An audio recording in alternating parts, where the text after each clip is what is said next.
গাজায় এখনও অব্যাহত ইসরায়েলি তাণ্ডব। গত 24 ঘন্টায় নেতানিয়াহু বাহিনীর হামলায় প্রাণ গেছে আরও 60 ফিলিস্তিনির।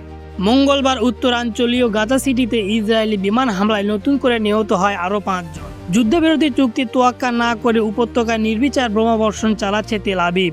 গাজার বিভিন্ন স্থানে ফাইটার জেট সহ মোতায়েন করা হয়েছে আরও ভারী ভারী যুদ্ধযান।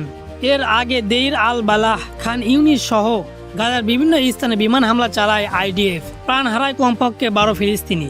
গেল মাসে ইসরায়েলের যুদ্ধবিরতি চুক্তি লঙ্ঘনের পর থেকে গাজায় বাস্তুচ্যুতের সংখ্যা 4 লাখের কাছাকাছি। 1.5 বছর ধরে চলমান আগ্রাসনে মৃত্যু হয়েছে 1.5 লাখেরও বেশি মানুষের। জাতিসংঘের বিশ্ব খাদ্য কর্মসূচি সতর্ক করে বলেছে, গাজায় হাজার হাজার মানুষ তীব্র ক্ষুধা ও অপুষ্টির মুখোমুখি। একই সঙ্গে জাতিসংঘের ফিলিস্তিনি শরণার্থী সংস্থা জানিয়েছে, টানা 3 সপ্তাহেরও বেশি সময় ধরে কোনো মানবিক সহায়তা গাজায় প্রবেশ করতে পারেনি।